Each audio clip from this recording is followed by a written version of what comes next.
നമസ്കാരം. നമ്മൾ കൊടുക്കുന്ന നികുതി പണം സർക്കാർ എങ്ങനെയാണ് ചെലവഴിക്കുന്നതെന്ന് എപ്പോഴെങ്കിലും ചിന്തിച്ചിട്ടുണ്ടോ? അതായത് ഒരു സാധാരണ പേന വാങ്ങുന്നത് തൊട്ട് കോടികളുടെ വലിയ ഉപകരണങ്ങൾ വാങ്ങുന്നതുവരെ ഇതിനെല്ലാം കൃത്യമായ നിയമങ്ങളുണ്ട്.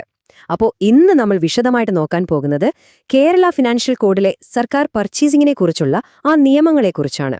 നമുക്കിതിലേക്ക് ഒന്ന് ആഴത്തിൽ ഇറങ്ങിച്ചെല്ലാം.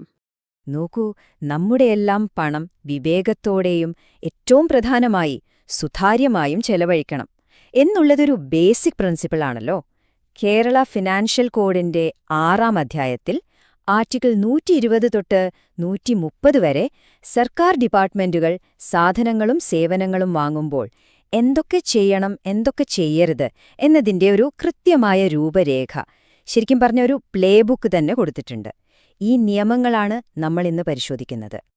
അപ്പോ ഈ നിയമങ്ങള് ശരിക്കും മനസ്സിലാക്കാനായിട്ട് നമ്മൾ കുറച്ച് കാര്യങ്ങള് സ്റ്റെപ്പ് ബൈ സ്റ്റെപ്പായിട്ട് നോക്കും. ആദ്യം തന്നെ ഈ സ്റ്റോർസ് എന്ന് പറഞ്ഞാൽ എന്താണ് സംഭവം, അതാണ് നമ്മൾ ആദ്യം നോക്കുന്നത്. പിന്നെ ആർക്കാണ് ഇതൊക്കെ വാങ്ങാൻ അധികാരം, ടെൻഡർ പ്രോസസ്സ് എങ്ങനെയാണ് നടക്കുന്നത്, ചില പ്രത്യേക സ്ഥാപനങ്ങൾക്ക് മുൻഗണന കൊടുക്കുന്ന നിയമങ്ങൾ എന്തൊക്കെയാണ്, അങ്ങനെ ഓരോന്നായി നമുക്ക് നോക്കിപ്പോകാം.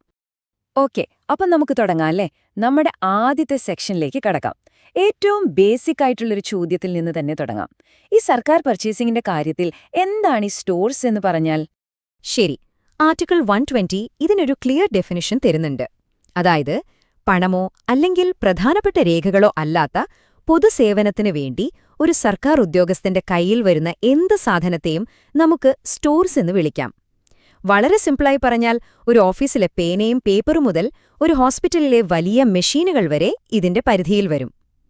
പക്ഷെ ഒരു കാര്യം ശ്രദ്ധിക്കണം, ഡയറ്ററി ആവശ്യങ്ങൾക്കുള്ള ഭക്ഷണം പോലെയുള്ള ചില സാധനങ്ങൾ ഇതിൽ നിന്ന് ഒഴിവാക്കിയിട്ടുണ്ട്. അപ്പോൾ സ്റ്റോർസ് എന്താണെന്ന് നമുക്ക് മനസ്സിലായി. ഇനി ആരാണ് ഇതൊക്കെ വാങ്ങേണ്ടത്, എങ്ങനെയാണ് പ്ലാൻ ചെയ്യേണ്ടത്? അതായത് എല്ലാ പർച്ചേസുകൾക്കും ഒരു ഫൗണ്ടേഷൻ ഇടുന്ന കുറച്ച് നിയമങ്ങളുണ്ട്. നമുക്കതിലേക്ക് കടക്കാം. ആർട്ടിക്കിൾ 121 ഇത് വളരെ പ്രധാനപ്പെട്ട ഒന്നാണ്. ഒരു ഗവൺമെന്റ് ഓഫീസർക്ക് രാവിലെ എണീറ്റ് ഇന്നെനിക്കിത് വാങ്ങണം എന്ന് തോന്നിയിട്ട് പോയി വാങ്ങാൻ പറ്റില്ല. അവർക്ക് അധികാരമുണ്ടായിരിക്കണം. അതായത് ഡിപ്പാർട്ട്മെന്റൽ കോഡുകളിലോ അല്ലെങ്കിൽ സ്പെഷ്യൽ ഗവൺമെന്റ് ഓർഡറുകളിലോ പറഞ്ഞിട്ടുള്ള സാധനങ്ങൾ മാത്രമേ അവർക്ക് വാങ്ങാൻ അധികാരമുള്ളൂ. ചുരുക്കി പറഞ്ഞാൽ തോന്നിയ പോലെയൊന്നും നടക്കില്ല. എല്ലാത്തിനും ഒരു കൃത്യമായ അതോറിറ്റി സ്ട്രക്ചറുണ്ട്. അടുത്തത് ആർട്ടിക്കിൾ 122. ഇത് പ്ലാനിങ്ങിന്റെ പ്രാധാന്യത്തെക്കുറിച്ചാണ് പറയുന്നത്. നമുക്ക് ഒരു ഉദാഹരണം നോക്കാം. ഒരു സ്കൂളിന് 100 ഡെസ്കും ബെഞ്ചും വേണമെന്ന് വയ്ക്കാം. ഇത് മുൻകൂട്ടി പ്ലാൻ ചെയ്താൽ മാർക്കറ്റിൽ വില കുറവുള്ള സമയത്ത് ഒരു നല്ല ഡീൽ നോക്കി വാങ്ങാൻ പറ്റുമല്ലേ? അങ്ങനെ ഗവൺമെന്റിന് പണം ലാഭിക്കാം. പക്ഷെ അതേസമയം പെട്ടെന്ന് കേടായി പോകുന്ന എന്തെങ്കിലും ഒരു സാധനമാണെങ്കിൽ അതൊരുപാട് നേരത്തെ വാങ്ങിവെക്കാൻ പാടുണ്ടോ? ഇല്ല. അത് ഗവൺമെന്റ് പണം വെറുതെ ബ്ലോക്ക് ചെയ്യുന്നതിന് തുല്യമാണ്. അപ്പോൾ ആവശ്യങ്ങൾ കൃത്യമായി ഫോർകാസ്റ്റ് ചെയ്യുക, ഏറ്റവും നല്ല സമയത്ത് വാങ്ങുക, അതാണ് പോയിന്റ്. ഇനി ആർട്ടിക്കിൾ 123. ഇത് വളരെ സ്ട്രിക്റ്റ് ആയിട്ടുള്ളൊരു റൂളാണ്. എല്ലാ പർച്ചേസ് ഓർഡറുകളും എഴുതി തന്നെ കൊടുക്കണം. അതായത് ഇൻ റൈറ്റിംഗ് ആയിരിക്കണം. ഓർഡറിലെ ടേംസ്, നിബന്ധനകൾ ഒക്കെ വളരെ കൃത്യവും വ്യക്തവുമായിരിക്കണം. എവിടെ ഫോൺ വിളിച്ച് ആ സാധനം കൂടെ അയച്ചേക്കേ എന്ന് പറയാൻ പറ്റില്ല. എന്തിനാണിങ്ങനെ? വളരെ സിമ്പിളാണ്.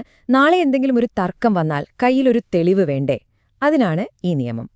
അപ്പോ ആർട്ടിക്കിൾ 124 ഇതാണ് ഈ അതോറിറ്റിയുടെ കാര്യത്തിലെ ഏറ്റവും പ്രധാനപ്പെട്ട പോയിന്റ്. എല്ലാ പർച്ചേസിനും, ഞാൻ വീണ്ടും പറയുവാണ്, എല്ലാ പർച്ചേസിനും അധികാരപ്പെട്ട ഒരാളുടെ സാങ്ഷൻ, അതായത് ഒരു അനുമതി വേണം. ഈ രേഖാമൂലമുള്ള അനുമതിയില്ലാതെ ഒരൊറ്റ സാധനം പോലും വാങ്ങാൻ പാടില്ല. ഇതാണ് നിയമം. ശരി, അപ്പോ ആർക്ക് വാങ്ങാം, എപ്പോൾ വാങ്ങാം, എങ്ങനെ പ്ലാൻ ചെയ്യണം എന്നൊക്കെ നമ്മൾ കണ്ടു. ഇനി അടുത്ത പ്രധാനപ്പെട്ട ചോദ്യം, എങ്ങനെയാണ് ഏറ്റവും നല്ല വിലയ്ക്ക് ഏറ്റവും നല്ല ക്വാളിറ്റിയിൽ സാധനങ്ങൾ കിട്ടുന്നതെന്ന് ഉറപ്പുവരുത്തുക, അല്ലേ? അവിടെയാണ് ടെൻഡർ പ്രോസസ്സിന്റെ റോൾ വരുന്നത്. നമുക്കതിലേക്ക് കടക്കാം. അതെ, പൊതു പർച്ചേസിംഗിൽ എങ്ങനെയാണ് നമ്മൾ ഫെയർനെസ് അഥവാ ന്യായം ഉറപ്പാക്കുന്നത്? ഇതൊരു വലിയ ചോദ്യം തന്നെയാണല്ലേ? ഇതിനുള്ള ഏറ്റവും നല്ല ഉത്തരമാണ് ഈ ടെൻഡർ സിസ്റ്റം. ടെൻഡറിങ്ങിന്റെ ഗോൾഡൻ റൂൾ എന്ന് തന്നെ ഇതിനെ പറയാം. ആർട്ടിക്കിൾ 125 പറയുന്നത് എന്താണെന്ന് വെച്ചാൽ അടിസ്ഥാന നിയമം വളരെ സിമ്പിളാണ്. ടെൻഡറുകൾ വിളിക്കുക, എന്നിട്ട് ഏറ്റവും കുറഞ്ഞ തുക പറഞ്ഞ ആളെ, അതായത് ലോവസ്റ്റ് ടെൻഡറിനെ തിരഞ്ഞെടുക്കുക. തീർച്ചയായും ക്വാളിറ്റിയും സ്പെസിഫിക്കേഷൻസും ഒക്കെ നോക്കിയിട്ട് വേണം. എന്നാൽ എപ്പോഴും ഏറ്റവും കുറഞ്ഞത് തന്നെ സ്വീകരിക്കാൻ പറ്റുമോ? ആർട്ടിക്കിൾ 126 ഒരു എക്സെപ്ഷൻ, ഒരു അപവാദം പറയുന്നുണ്ട്. ചിലപ്പോൾ ഏറ്റവും കുറഞ്ഞ തുക പറഞ്ഞ ആളുടെ ക്വാളിറ്റി അത്ര പോരെന്നിരിക്കും. അങ്ങനെയുള്ള സാഹചര്യങ്ങളിൽ കുറഞ്ഞതല്ലാത്ത മറ്റൊരു ടെൻഡർ സ്വീകരിക്കാം. പക്ഷെ ഒരു കണ്ടീഷനുണ്ട്. എന്തുകൊണ്ടങ്ങനെ ചെയ്തു എന്നതിന് വ്യക്തമായ കാരണങ്ങൾ എഴുതിവെക്കണം. ഒരു സുപ്പീരിയർ അതോറിറ്റിയുടെ രേഖാമൂലമുള്ള ഓർഡറും വേണം. ഇതുവരെ നമ്മൾ സംസാരിച്ചത് ഏറ്റവും നല്ല വിലയ്ക്ക് സാധനം വാങ്ങുന്നതിനെക്കുറിച്ചാണ്. പക്ഷെ ഗവൺമെന്റ് പർച്ചേസിംഗിന് വേറൊരു ലക്ഷ്യം കൂടിയുണ്ട്.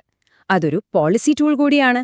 അതായത് നമ്മുടെ സംസ്ഥാനത്തെയും പ്രാദേശിക വ്യവസായങ്ങളെയും പ്രോത്സാഹിപ്പിക്കാനുള്ള ഒരു മാർഗം. അതെങ്ങനെയാണ് വർക്ക് ചെയ്യുന്നതെന്ന് നോക്കാം. അതിനാണ് ആർട്ടിക്കിൾ 127 പറയുന്ന പ്രൈസ് പ്രിഫറൻസ് സിസ്റ്റം. ഈ ടേബിൾ നോക്കൂ. കേരളത്തിലെ ചെറുകിട വ്യവസായ യൂണിറ്റുകൾ, അതായത് SSI യൂണിറ്റുകൾ, പിന്നെ സർക്കാർ സ്ഥാപനങ്ങൾ, സഹകരണ സംഘങ്ങൾ, ഇവർക്കൊക്കെ വിലയിലൊരു മുൻഗണന കിട്ടും. ഒരു ഉദാഹരണം പറഞ്ഞാൽ, ഒരു SSI യൂണിറ്റ് കൊടുത്ത കൊട്ടേഷൻ മറ്റുള്ളവരേക്കാൾ 15% വരെ കൂടുതലാണെന്ന് വയ്ക്കാം. എന്നാലും അവരുടെ ക്വാളിറ്റി ഓക്കെ ആണെങ്കിൽ സർക്കാരിന് ആ ടെൻഡർ തന്നെ സ്വീകരിക്കാം. ഇത് നമ്മുടെ നാട്ടിലെ വ്യവസായങ്ങളെ സപ്പോർട്ട് ചെയ്യാനാണ്. അപ്പോ എല്ലാ സാധനങ്ങളും ഒരേപോലെയാണോ വാങ്ങുന്നത്? അല്ല. ചില സ്പെഷ്യലൈസ്ഡ് സാധനങ്ങൾ വാങ്ങാൻ അതിന്റേതായ പ്രത്യേക നിയമങ്ങളുണ്ട്. കാരണം എല്ലാത്തിനും ഒരേ നിയമം പ്രായോഗികമാവില്ലല്ലോ. ഇതിന്റെ കുറച്ച് ഉദാഹരണങ്ങൾ നോക്കാം. ആർട്ടിക്കിൾ 128 പറയുന്നത് അയൺ സ്റ്റീലൊക്കെ വാങ്ങുമ്പോൾ ഗവൺമെന്റ് ഓഫ് ഇന്ത്യ ലിസ്റ്റ് ചെയ്ത പ്രൊഡ്യൂസർമാരുടെ കയ്യിൽ നിന്നേ വാങ്ങാവൂ എന്നാണ്. ഇനി ആർട്ടിക്കിൾ 129 സ്റ്റേഷനറിയുടെ കാര്യമാണ്. അത് സ്റ്റേഷനറി ഡിപ്പാർട്ട്മെന്റിൽ നിന്ന് തന്നെ വാങ്ങണം. അത്യാവശ്യ ഘട്ടങ്ങളിൽ മാത്രമേ പുറത്തുനിന്ന് വാങ്ങാൻ പാടുള്ളൂ. അതുപോലെ ആർട്ടിക്കിൾ 130 അത് കുറച്ചുകൂടി ഡീറ്റെയിൽഡ് ആണ്. ISI മാർക്കുള്ള സാധനങ്ങൾ കിട്ടാനുണ്ടെങ്കിൽ അതിന് പ്രിഫറൻസ് കൊടുക്കണം. മരുന്നുകൾ വാങ്ങുമ്പോൾ സർക്കാർ ഫാർമസ്യൂട്ടിക്കൽ കമ്പനികൾക്ക് മുൻഗണന കൊടുക്കണം. പിന്നെ സർക്കാർ ഉദ്യോഗസ്ഥരുടെ യൂണിഫോമായ ലിവറീസ് ഖാദി അല്ലെങ്കിൽ കൈത്തറി തുണി കൊണ്ടുള്ളതായിരിക്കണം എന്നും ഈ നിയമം പറയുന്നു. അപ്പോ ഇതുവരെ നമ്മൾ ചർച്ച ചെയ്ത കാര്യങ്ങൾ ഒന്ന് ചുരുക്കി നോക്കാം. പൊതുപണത്തിന്റെ കാര്യത്തിൽ ഫിനാൻഷ്യൽ അക്കൗണ്ടബിലിറ്റിയുടെ അടിത്തറ എന്ന് പറയാവുന്ന ചില തത്വങ്ങളാണിത്.